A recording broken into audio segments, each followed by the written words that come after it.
Hello, my name is Autumn. I am a current honor student in Human Physiology, and I'm going to be discussing a very important hormone axis in the endocrine system called the HPT axis.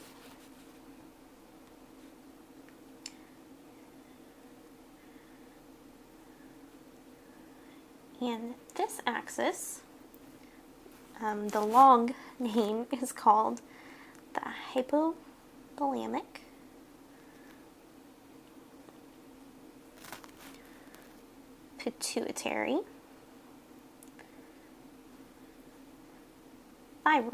axis. Just wanted to briefly go over what I'm about to cover, just to give you a heads up of some important things to focus on. So let's cover the important structures.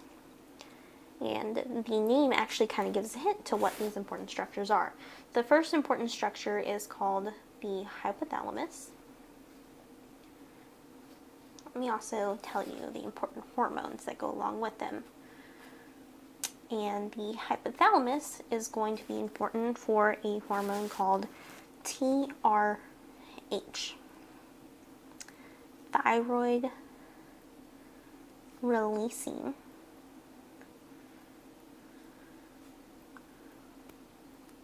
hormone. The next important structure to pay attention to is the anterior pituitary gland.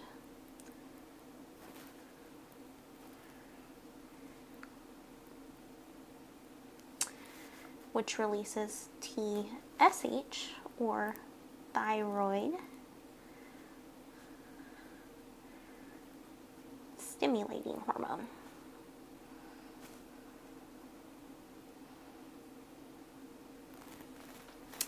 And as you probably guessed it, the third structure to focus on is, of course, the thyroid gland.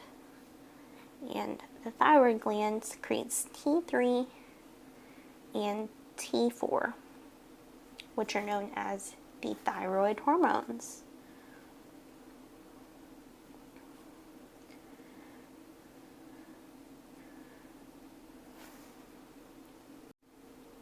And some important functions, or I guess results, of releasing this thyroid hormone that we need to discuss is that it actually has a lot of effects on a lot of different organs, but I'm just going to name a few to kind of give us an example.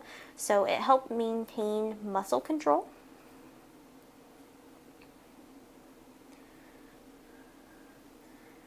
It assists in brain function and development.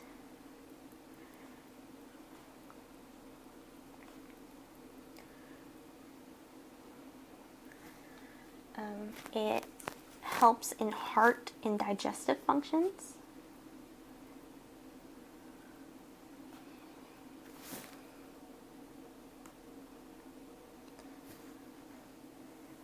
Maintenance of bone health.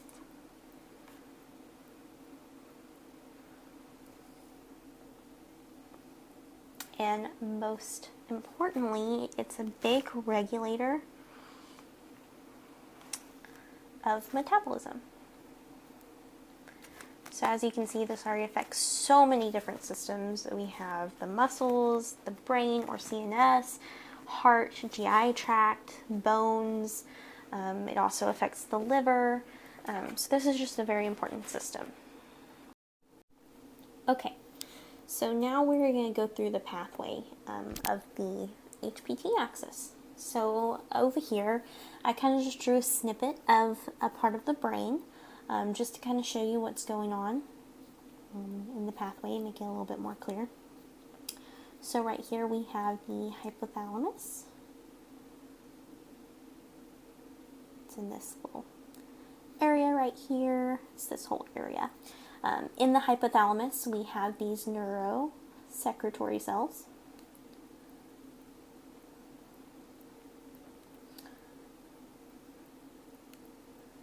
We also have this very important system called the hypothalamic.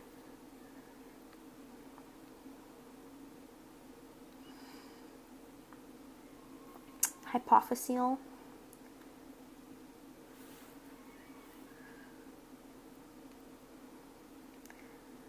portal system. And then down here, we have the pituitary gland, but the one that we're going to focus on right here is the anterior pituitary gland.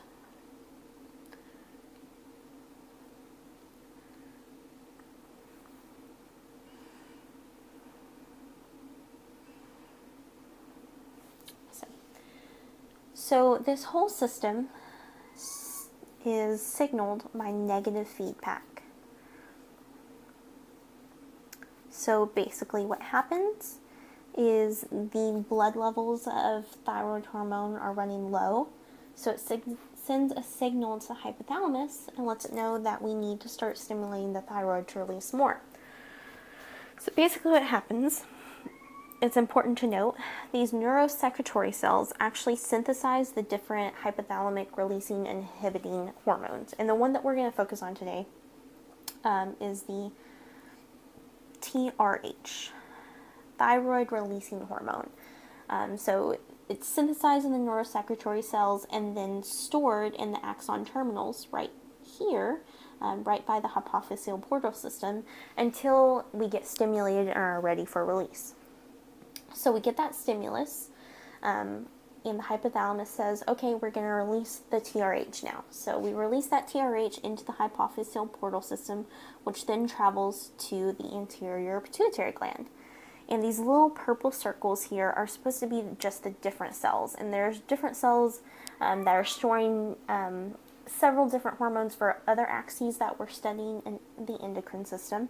But the ones that we're going to focus on are called thyrotrophs. And these thyrotrophs are where our TSH hormone are created and stored. So once we get that signal through the hypophyseal portal system, it stimulates the anterior pituitary gland to release TSH into the bloodstream. So TSH travels through the bloodstream and stimulates the thyroid. An important thing to note about the thyroid is it takes iodine molecules from our diet and nutrients we receive in our diet, adds them to tyrosine, which is an amino acid, to create T3 and T4. Now the difference in T3 and T4 are actually the number of iodine molecules in each. So obviously T3 has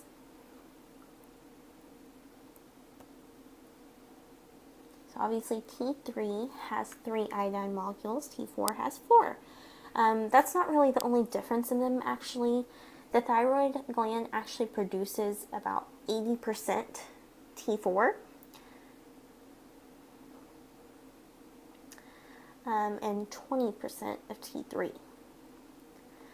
The most interesting fact, though, is that T3 actually possesses about 4 times the hormone strength of T4. So it's a lot stronger than T4, even though it's only secreted and produced in smaller amounts. So now that you know a little bit more about the thyroid hormones, let's go back to the pathway. Once again, let's just go over it one more time. So hypothalamus receives a signal that the bloodstream is low and the organs need more T3, T4 thyroid hormones in.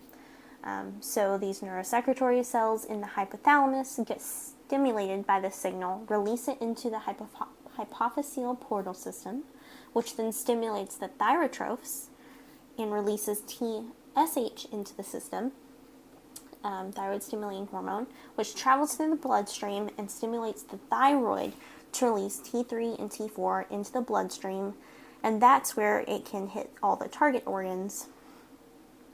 And there's many more than this, but I kind of just drew a couple that it does hit, which is the heart, the liver, the GI tract, muscles, and the CNS or the brain.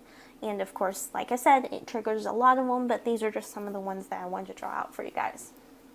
So once these organs have a sufficient supply of T3, T4 working on them, the thyroid actually sends a stop signal back to the anterior pituitary gland as well as the hypothalamus and tells them to stop secreting TRH and TSH, which thereby stops the secretion of T3 and T4. I just wanted to briefly cover why this pathway is so important, why the negative feedback system is so important. So here we kind of just got this normal scale. So this is normal, where our bodies have the normal levels of T3 and T4.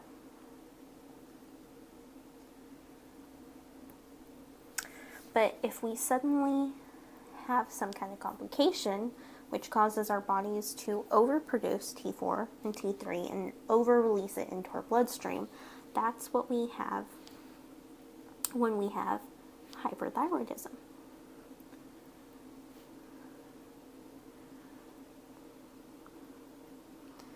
And some of the symptoms, or some important symptoms that I want to mention before we get into the target cells, just so that we can give a good example of what's going on here, is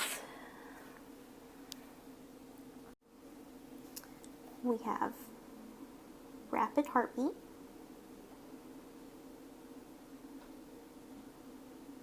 or rate, as you could say. You can have some nervousness, anxiety, irritability.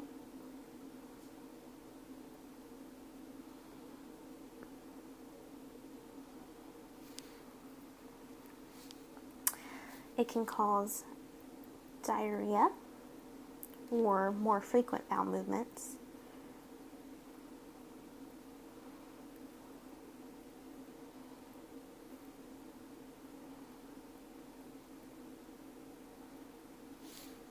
As well as weight loss, which is very commonly seen. And then if you go below normal, that's when you get hypothyroidism.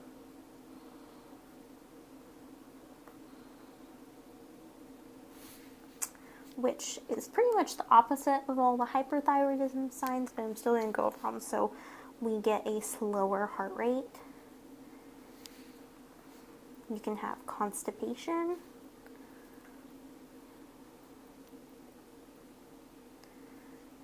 weight gain,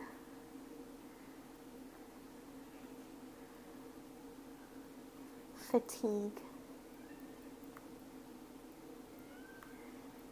or even forgetfulness.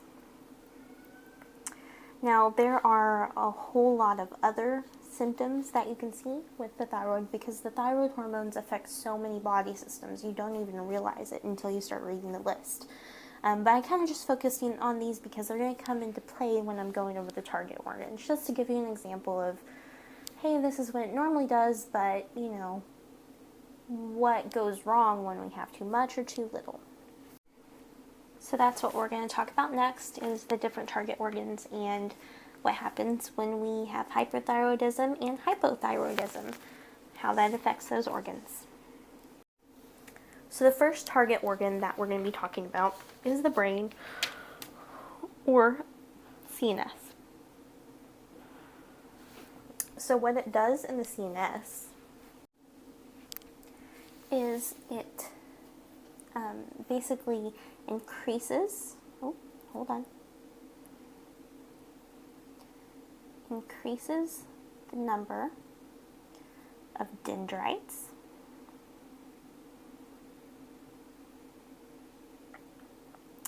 increases myelination,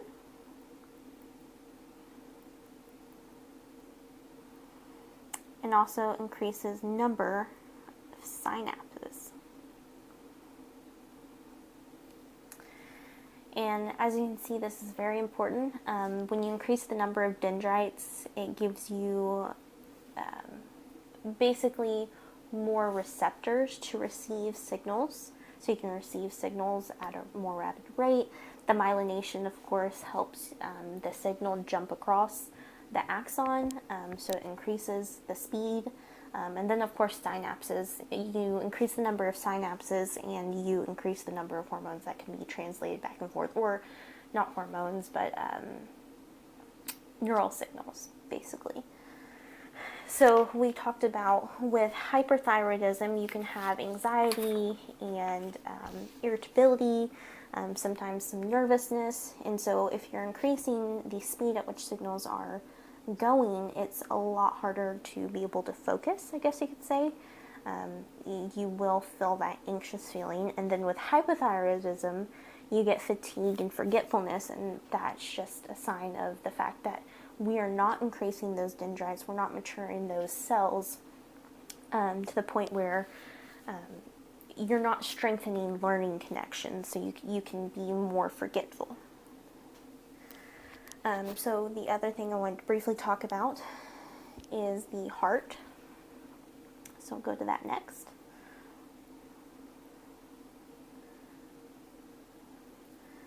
And in the heart, basically what thyroid hormone does is it increases the expression of a special receptor. So basically it plugs in this receptor to the heart, and this receptor picks up epinephrine and norepinephrine.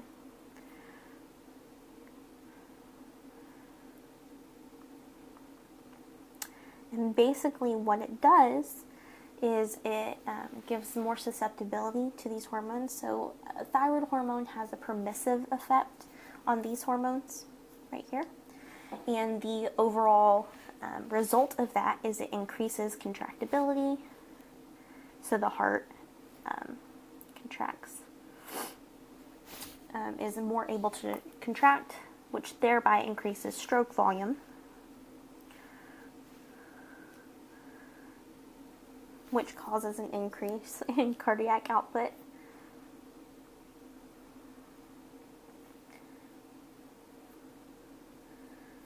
As well as blood pressure.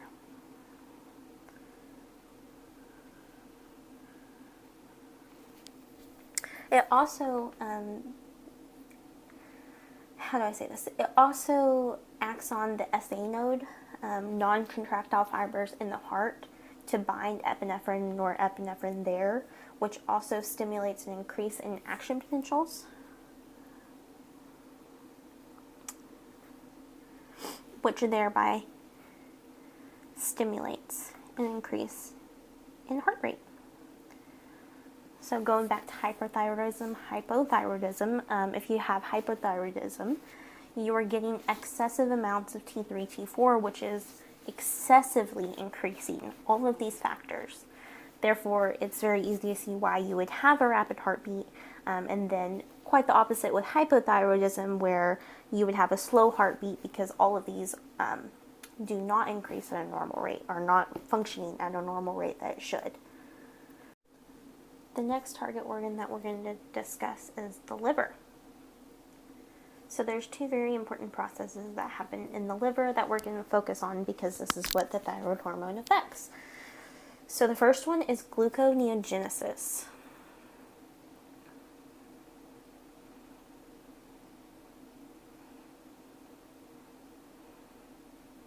And basically what gluconeogenesis does is it breaks down non-carbohydrates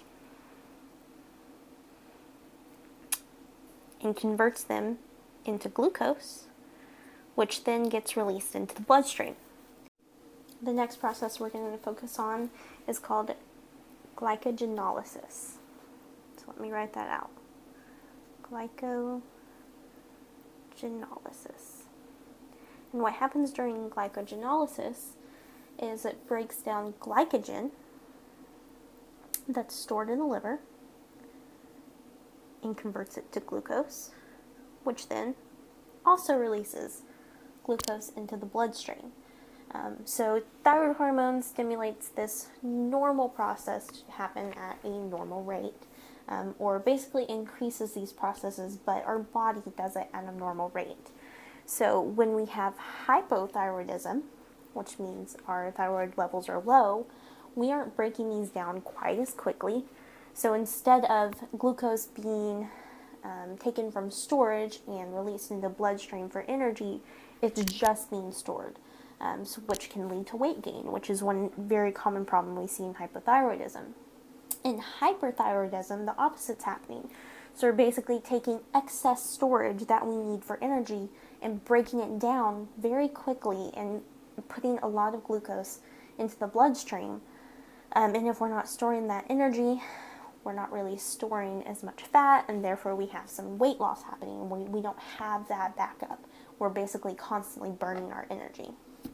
The next one that we're going to discuss is the GI tract.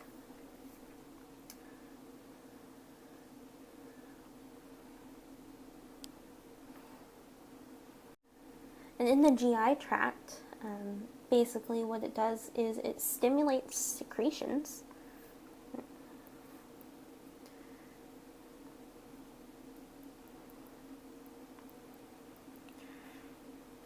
And those secretions, as we just learned in the gastrointestinal lectures, help move along GI processes. So it helps break down those nutrients that we need and helps move it along our GI tract. The other important thing is it affects the smooth muscle.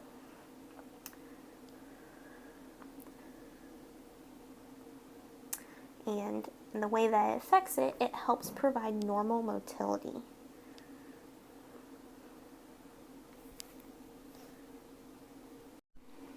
So once again, I wanted to point out the effects of having too much or too little.